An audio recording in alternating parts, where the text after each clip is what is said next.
Welcome eight unireaders.com। इस video के अंदर हम डिस्कस करेंगे मुगल एम्पायर का सेकंड पार्ट। पिछली वीडियो में हमने जो टॉपिक डिस्कस किए थे उससे आगे है ये। इसमें सबसे पहला जो टॉपिक हमारा land revenue administration during the Sher Shah Suri. Sher Shah Suri के टाइम में जो भी हमारा लैंड रेवेन्यू एडमिनिस्ट्रेशन था उसको हम यहाँ पे देखेंगे। जो वहाँ पे लैंड रेवेन्यू सिस्टम था ना वो बहुत ही वेल ऑर्गेनाइज था। सबसे बेसिक क्वेश्चन तो आता है why land revenue administration is important, why it is important. क्योंकि जब भी हम कुछ काम करते हैं ना हमें पैसों की जरूरत पड़ती है, और इसीलिए कौटिल्य ने या चाणक्य ने अपने अर्थशास्त्र के अंदर लिखा है धर्मस्य मूलम अर्था। धर्मस्य मूलम अर्था मतलब हर काम करने के लिए अर्थ की जरूरत पड़ती है। Money is needed for every work, that is a basic philosophy given by that. जब आपको स्टेट चलाना है तो आपको टैक्स की जरूरत पड़ेगी, और टैक्स कहाँ से आएगा? उस टाइम पे कोई फैक्ट्रीज तो थे नहीं, तो उस टाइम पे जो पैसा आता था वो सिर्फ जो क्रॉप प्रोडक्शन होता था वहीं से आता था, और वही यहाँ पे उसको कैसे एक्सट्रैक्ट करना है, उसके उसका एडमिनिस्ट्रेशन कैसे किया जाता था, इस चीज़ को हम स्टडी करते हैं लैंड रेवेन्यू एडमिनिस्ट्रेशन के अंदर। तो यहाँ पे जो उनका लैंड रेवेन्यू एडमिनिस्ट्रेशन था वो बहुत ही अच्छा था। एंड जो लैंड थी वो केयरफुली, उस लैंड को केयरफुली सर्वे किया गया था। All the cultivable land were classified into 3 classes. पहली आती है गुड, मिडल एंड बैड। सारी सारी लैंड थी उसको केयरफुली क्लासिफाई किया गया था गुड, मिडल एंड बैड के अंदर। State share was 1/3। जो स्टेट का शेयर था ना, the state share was 1/3 of the average produce and it was in cash as well as crop. जो स्टेट शेयर था वो 1/3 था and it was paid in cash as well as crop. His revenue reform increase the revenue of the state. जो उसका revenue था ना increase from the revenue of the state. Sher Shah introduce new silver coin called dam. उन्होंने अपना Sher Shah introduce new silver coin called dam and they were in circulation till 1835। Sher Shah had also improved the communication by laying 4 important highways। उसने 4 highways भी यहाँ पे बनाए। एक जो सबसे इम्पोर्टेंट सड़क मानी जाती है ना, जीटी रोड, जो कि पेशावर से कलकत्ता तक बनाई बनाई गई थी, वो भी उसी के टाइम में बनाई गई थी। तो जो हमारा नेशनल हाईवे नंबर 1 है, जो मॉडर्न नेशनल हाईवे नंबर 1 है, वो हमारा कलकत्ता से लेकर के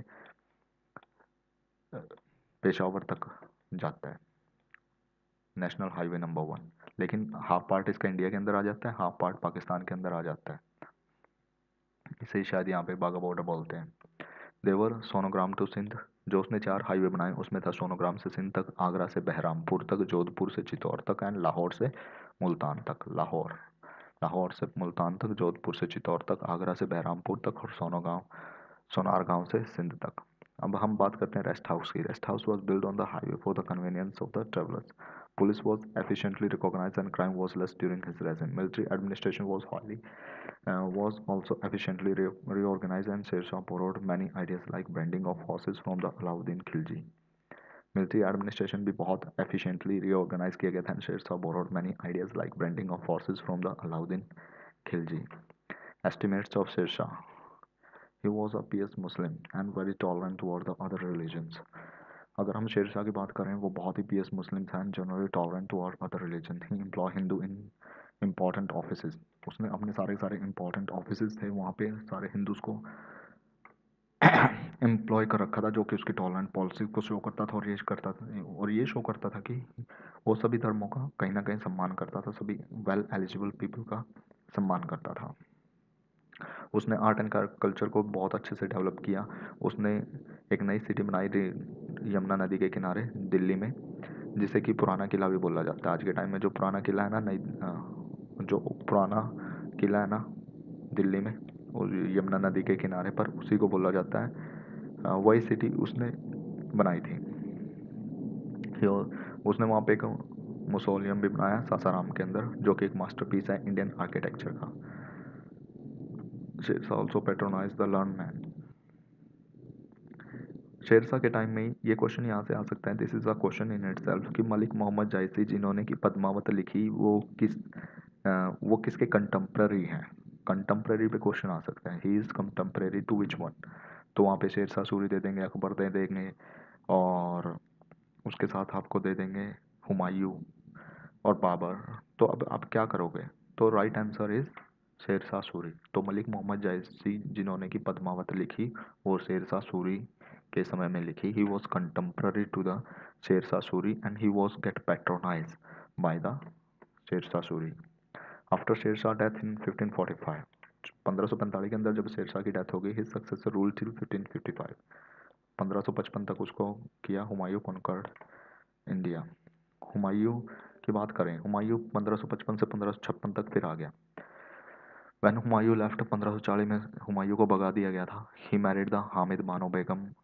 जब वो सिंध जा रहा था तो उसने हामिद बानो बेगम से शादी कर ली। अमरकोट में रहे एक Hindu kingdom rule by the Rana Prasad. Rana Prasad, ये आप यह देख लीजिए कि इंडियन सोसाइटी कैसी थी। एक मुस्लिम है ना, वो staying at a Hindu home. And Akbar was born in 1542। 1542 में जो अकबर का जन्म हुआ वो हिंदू किंगडम के अंदर राणा प्रसाद जी के जो एक घर में हुआ था। Humayun then proceeded to Iran and sought help from its ruler. Okay, and later he defeated his brother. उसने अपने भाइयों कमरान और अस्करित को हरा दिया। उसी समय पे जो सूर डायनेस्टी था ना, उसका डिक्लाइन हो रहा था। और 1555 के अंदर Humayun defeated the Afghan and recovered the Mughal throne. क्या हुआ कि एक लड़ाई चल रही थी और लड़ाई में क्या हुआ, जब जो शेरशाह सूरी थे ना, उनकी डेथ हो जाती है।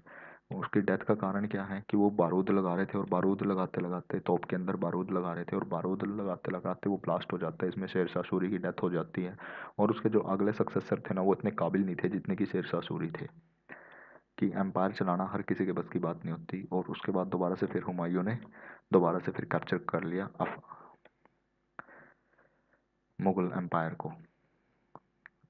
अपना जो उनका एम्पायर था, जो गद्दी थी, उसको दोबारा से फिर हासिल कर लिया शेरशाह सूरी के सक्सेसर को हरा करके। उसके बाद अगले 6 month, after 6 month he died in 1556 due to his fall from the staircase. Library में गया था और वहाँ पे सीढ़ियों से गिर गया, इस वजह से उसकी डेथ हो गई। Although Humayun was not a good general warrior, वो बहुत ही kind and generous था। He was also learned and a student of mathematics, astrology and astronomy। तो ये जनरल स्टेटमेंट है, कोई खास इंपॉर्टेंट है नहीं। वो poetry in the Prussian language road poetry. कौन सी लैंग्वेज में लिखी? प्रशियन लैंग्वेज में। Prussian, Iranian, Turkey. तो ये था यहाँ पे हमारा बाबर और सुर डायनेस्टी कंप्लीट होता है। नाउ इस पे कुछ क्वेश्चन देखते हैं, जैसे कि शेरशाह सूरी की डेथ कैसे हुई थी। तो इसमें जो सबसे पहला वो आता है ना कि तोप के गोले में बारूद के फटने से इसकी डेथ हुई थी। अगला क्वेश्चन आता है जो मैंने अभी डिस्कस किया कि मलिक मोहम्मद जो जैसी है वो किसके कंटेम्प्रेरी थे। तो मलिक मोहम्मद जो जैसी थे वो शेरशाह सूरी के कंटेम्प्रेरी थे और साथ में हुमायूं भी थे। हुमायूं, शेरशाह सूरी, तो ये सारे कंटेम्प्रेरी थे। मेनली यही आएगा कि हुमायूं, शेरशाह सूरी, बस। ठीक है। और इन्होंने कौन सी बुक लिखी थी? पद्मावत लिखी थी मलिक मोहम्मद जयसी ने। और कौन सी लैंग्वेज में लिखी थी? ये भी एक क्वेश्चन बनता है कि पद्मावत कौन सी लैंग्वेज में लिखी हुई है? हिंदी में लिखी हुई है क्या? This is the question. इसका आंसर करना कि पद्मावत कौन सी लैंग्वेज के अंदर लिखी हुई है। अब बात करते हैं लैंड रेवेन्यू को। Land revenue during the Sur dynasty paid in cash as well as in kind, and which was generally 1/3। कि ये यहाँ पे स्टेटमेंट में क्या कर देगा? 2/3 कर देगा या 50% कर देगा, 1/2। तो इट्स जनरली 1/3। ये 33% टैक्स लेते थे, जो कि cash as well as kind. Cash मतलब किसी के पास कैश होगा तो कैश में कर देगा, नहीं तो अपनी फसल के में पे कर देगा उसे। तो ये स्टेटमेंट बिल्कुल ट्रू है। पुराना किला यमुना नदी के किनारे पर है और उसको शेरशाह सूरी ने बनवाया था। अब ये मैच करने हमको वजीर। जो हमारा वजीर था वो फाइनेंस मिनिस्टर था, जबकि जो दीवाने अरीज था वो आर्मी का इंचार्ज होता था। दीवाने इंसा जो था वो कम्युनिकेशन को हैंडल करता, जबकि दीवाने रिसालत रिलीजियस अफेयर को मैं वो मैनेज करता था। और सिकदार की बात करें, सिकदार लॉ एंड ऑर्डर को मैनेज करता था। इस तरह से हम यहाँ पे इस चीज़ को हैंडल करेंगे। Okay, this is the best way. ये क्वेश्चन मैं आपको करवा सकता था। I hope you will like it and please don't forget to share it and don't forget to subscribe my channel. I really very thankful to you. Okay, bye. जहाँ भी share कर सके बस शेयर जरूर कर देना। That is more than sufficient. और इसका PDF आप डिस्क्रिप्शन से डाउनलोड कर सकते हो।